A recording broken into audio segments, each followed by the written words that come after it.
Wish We Could Turn Back Time by Girlinpink44. Chapter 8. Heavy Weight. There had been a time where Tony had loved the beach. It was partially why he had built the Malibu mansion in its location. He loved to sit out on his deck and watch the waves, sip coffee, and enjoy a bit of ocean air before burying himself into his workshop. He had a private beach, one he hadn't touched since Afghanistan. Even before, he hadn't used it a lot, but after being trapped in that cave, after the waterboarding, after the sand of the desert, the beach had lost its appeal. When Morgan was about 3, Tony had decided it was time to face his fears head on, so he decided that they would go to the beach. At first, he hated it. He hated the feeling of sand on his feet, the feeling of water. But Morgan had loved it. She wanted to share it with her dad. She was too young to understand things like anxiety, panic attacks, and PTSD. Perhaps Tony had wanted to shelter her from a world where bad things could happen for as long as he could. It might have been for the best, considering he had died before she had even entered kindergarten. So he had braved the ocean. He had made a sandcastle. He had even let her bury him in the sand and had only had one small panic attack during that. During that long weekend, he had made some good memories that involved things that had a lot of bad attached to them. It wasn't to say that his fear was gone, and that suddenly he wanted to move from their house on the lake to a beach home again, though he had considered rebuilding the Malibu mansion. The sun was rising and he found himself on the deck sipping a cup of coffee and just enjoying the ocean. It was quiet. Not many people were awake yet. And it was peaceful. He had gotten spoiled to peace during the years between the snaps. Just like he had gotten used to the crushing weight left behind by his boys vanishing in the snap. Part of him felt robbed of that peace. But when he'd woken up between the two boys, he had never felt more complete. He wished for Morgan, wished for the chance to introduce her to her little brothers. And maybe he'd get that chance again. He had gotten all the other people that had been on his heart, on his mind, as the world faded to black. The door opened, and he looked up to see Rhodey and Happy making their way out, mugs of coffee in their hands. Morning, guys. Boss. Tones. The two sat down on either side of him, and for a few minutes, it was quiet, as the three just enjoyed each other's company. I'm sorry, Tony broke the silence, for dragging you guys into this mess. For dragging everyone back into a world that doesn't know it's still sleeping, and that the universe is so much bigger and terrifying than we can imagine. I'm not. Brody leaned over. I'm not sorry at all that I'm here. That I can stand by your side again as we fix this. That I can make sure you're there to see all 3 of your kids grow up. He's right. I don't run around in a suit like you two. But Rhodey can have Iron Man's back, and I'll have Tony Stark's. Tony smiled at the two men. I don't even know where to start. What? We take care of Obi quietly this time. And then what? We make friends with Dr. Foster, and maybe meet Thor when he's on Earth the first time? Warn him about Loki?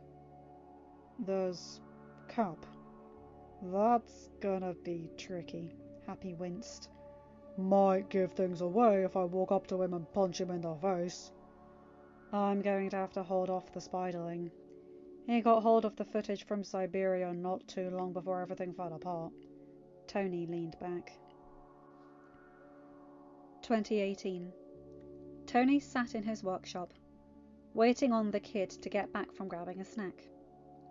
While the field trip was taking longer than he expected, he assumed the kid got distracted by talking to one of his friends. Boss, Peter is in emotional distress. Shooting out of his chair, Tony took off and followed Friday's blinking lights to wherever and whatever it was that got Peter in this state. To his surprise, Friday led him to his study. Peter had only been in there a handful of times, as Tony tended to use it when the kid wasn't around, and he couldn't avoid the massive amounts of paperwork or the more business side of SI.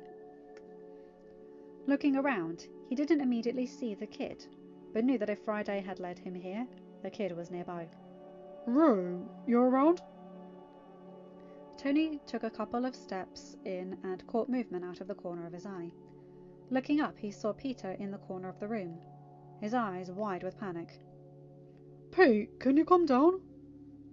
Peter turned to better face the boy. What happened? The kid's heart rate and breathing were too fast. Kid, I need you to breathe with me, okay? Tony wished she could figure out a way to talk the kid down off the ceiling. Let's breathe together, okay?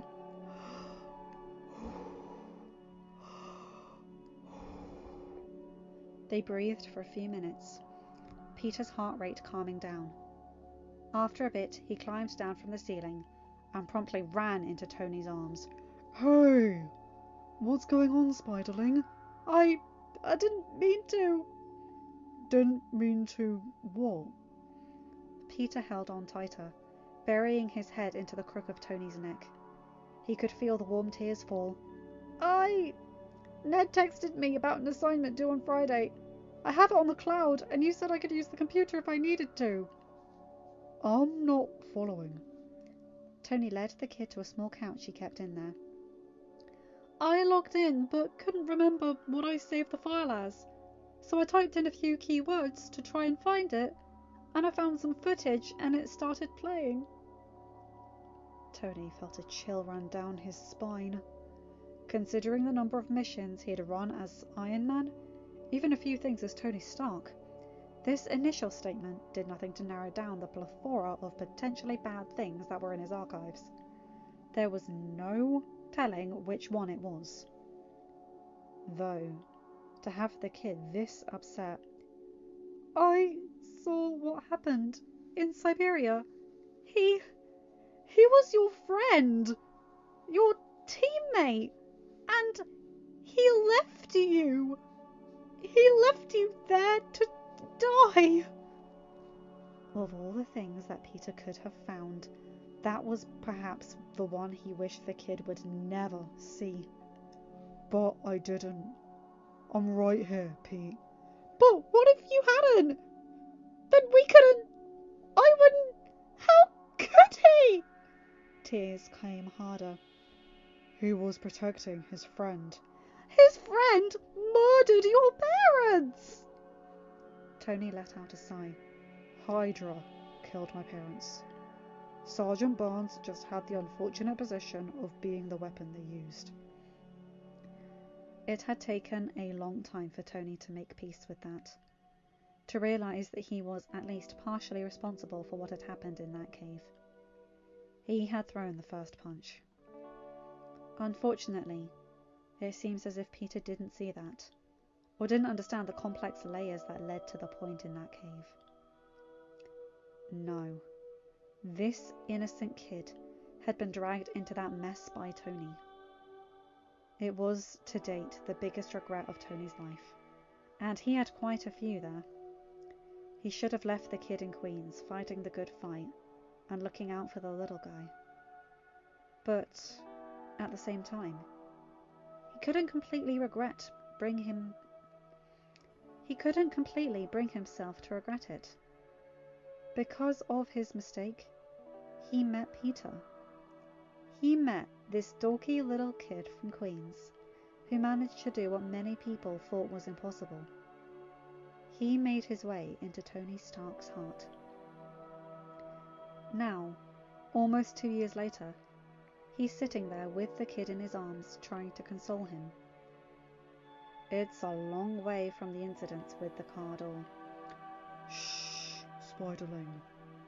It's okay. I'm here. I'm safe. You're here. We're both safe. They sat there on the couch for a while. Tony's hand found its way into Peter's curls, as it so often did. When it did, Peter let out a little sigh, and Tony found himself with an armful of limp spiderling. Tony would manage to adopt himself a child whose love language was touch, Even up to that point, he managed to avoid it as much as possible. But when a certain teenage hero made its way into Tony's heart and life, he caused the man to change. And some would say it was for the better. And some would say he had gotten soft. Personally, he agreed with the former. What do you say we order Chinese from that little place in town? While the compound didn't have the options the city had, there was this surprisingly good mum-and-pop Chinese place in the small town about 10 miles from the compound. Tony wondered if the business they got from the compound was part of the reason they stayed open. After all, 10 miles one way was a long way to bring a delivery. "Can we get the egg rolls and dumplings?" Peter looked up, his brown eyes still shining with unshed tears. Tony wiped away one that fell. Absolutely. Gotta feed that spider belly, or your aunt will yell at me again. And neither of us want that. "I don't know. If I'm not in trouble, I don't necessarily mind." Peter's grin was sheepish and still hesitant as he calmed down from the panic attack. "You wound me. My own protege, ready to throw me under the bus." Tony grinned at the kid as they prepared to order food. He was sure the discussion wasn't over, but for now, food might make it better. 2008. Tony shook his head as if shaking away the memory. "But the Cap we'll meet isn't the one I fought. He isn't the one who betrayed me. You don't think they'll come back? The others?" Tony shook his head. "I don't foresee anyone else coming back unless the Stones decide there's someone else. As far as I'm concerned, I don't need anyone else. Actually, I was thinking about that." Happy spoke up, and Tony turned to him. "Over the years, we would get letters now and then. Remember Charles Xavier and his school? I gave them tech to make sure the school was taken care of. What if we approach them first? They could be potential allies. They have as much at stake as this." Rhodey added as he leaned forward, his relaxed posture now eager at the idea of help.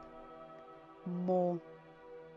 There's a potential we could make sure that whatever version of the Accords that pops up helps them. Make sure they have rights. It doesn't limit them. It protects them. You want the Accords?" Happy's voice was not as shocked as it was resigned. Tony didn't blame him. After the mess that had been the Accords last time, there was a part of him that didn't want to touch it with a 10-foot pole. But there was a part of him that knew that they would happen again, and if they could get in earlier, they could make a big difference. It was more than him this time. It was his son. "I want a form of them. I still believe we need accountability. I still believe that people should feel safe when we come to save the day. But what if we come in from the ground level? What if, after I reveal I'm Iron Man to the world, I work with the military, the United Nations? I could get in before Ross does and cut his power down." Tony stood up, his coffee forgotten. He walked the length of the deck. Even with his family here, this task, the job the Stones had given him, seemed completely overwhelming. There were so many moving parts, so many things he couldn't control. What about the domino effect? What about the others? His so-called team and family? Sure, there were some he remembered fondly, like Bruce. Despite his absence, Tony missed his friend. He needed his friend, but he also needed his friend's alter ego. Not many things could stand up against that alien army like the Hulk. He sat back down with a sigh. "I can't stop what happens to Bruce, but we can find him the second he surfaces." The idea of having the science bros in the lab again was something that Tony would love. To have Harley and Peter in there as 2 generations worked on solving issues and making discoveries sounded like the coolest way to spend a day. He had missed Bruce for those 2 years. They had caught up in the 5 years though, and occasionally Bruce could be found in Tony's garage, when he wasn't corralled by Morgan wanting to play with her Uncle Bruce. "I don't think we need to rush into anything. Stone is the most pressing issue. Thor won't be here until 2010. Cap won't be found until a few months before New York. Rhodey's tact, yet delicate way of mentioning two things he really didn't want to talk about managed not to trigger Tony's anxiety. There's still Hydra. They're still embedded in S.H.I.E.L.D., who's about to come knocking on your door. Coulson was at the press conference yesterday. Happy, of course, would be aware of everyone who was in the building yesterday, even though it technically wasn't officially his job yet. That's why Happy was one of the few people he trusted in his life.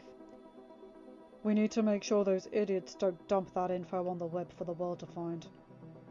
Luckily, I contained some of it, but a lot of good people lost their lives because of Cap's move. It was still something that annoyed him to this day. Something that he was never quite able to shake off. He wondered if Cap leaving him out of the loop was the first crack in their relationship. Actually, he wondered if it went back to their first meeting. Tension was high and that battle brought them together, but there was bad blood there.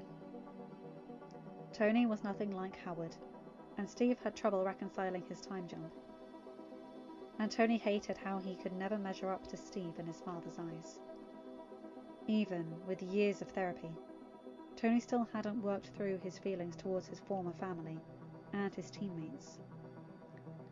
It was even more complicated because, for all of the others, none of the emotional baggage Tony carried even existed.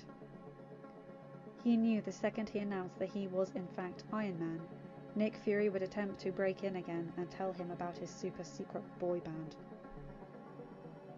Did he want to join? Iron Man, yes, crossed out. Tony Stark, not recommended, crossed out. It was still something that haunted him to this day. Dad? He turned to see Peter standing by the back door, and Tony held out his arms and was quickly rewarded with an armful of spiderling. Tony kissed the top of the boy's head. Good morning, Rue. Sleep well? Peter nodded, snuggling close as if he were considering going back to sleep. Tony saw both of his brothers looking at the kid and smiling. Within minutes, his breathing evened out again, and the kid was fast asleep. Tony ran his hand through the kid's curls, carefully detangling the sleep-ruffled mess. This is one of the greatest gifts I've ever been given. I missed him. And now he's here, and he calls me Dad. Tony smiled at the kid. Took him long enough. Happy muttered, You still owe me $20, Happy. Money exchanged hands, and Tony looked between the pair. Dare I ask? We had a bet going as to how long it would take for the kid to start calling you Dad. I said it would take within a year. Rhodey said it would take a world-ending crisis and one of you almost dying.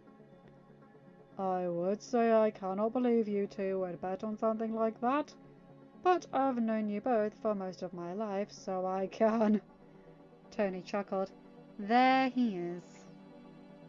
May walked out onto the deck, a cup of coffee in hand. I checked in and he wasn't there. Need to be topped off, Tony? I would love that. I was going to get up and grab it, but I was claimed. May smiled.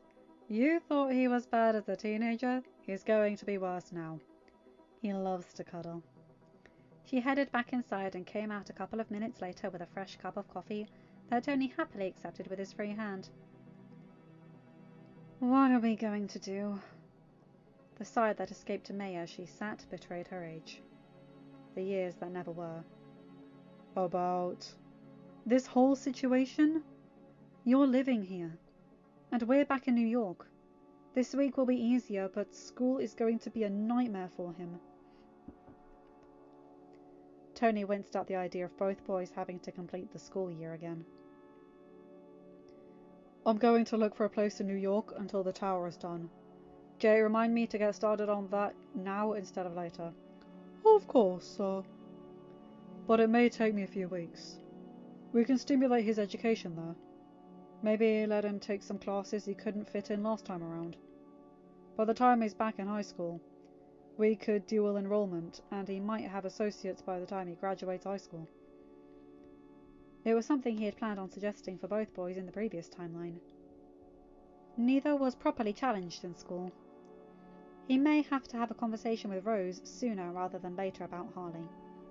Maybe bringing him to New York could help him keep both boys sane, as they got a second chance at most of their childhoods. You've given this a lot of thought. I was already thinking of suggesting it for the last school year. Honestly, kid doesn't want to leave his friends. He's already met Ned by this point. He won't leave him again. That friendship may be tricky. May gave him a hard look. Peter won't let Ned go. We'll figure it out then. Tony nodded. He couldn't stop everything that would come their way, but he would do everything he could for both of his boys. He'd save the universe and make sure he's stayed intact this time around. End of chapter. Hi guys, hope you enjoyed that one. I hope I got the emotions right for Peter in that flashback. Oh, that's nasty. But it's a thing in fiction, in the fan fiction thing, isn't it? Like with Nat calling Peter her baby spider, the field trip arc, Peter finding out what Cap did by accidentally finding the video of the footage from that. Like, yeah. Anyway, I hope you guys enjoyed again. Remember to like, comment and subscribe and hit that bell to get notified for whenever I upload a new video. Have a good day, night or whatever time zone you're in. Bye my guys, gals and non-binary pals. I'll see you in another video. Take care, okay? Love you. Bye.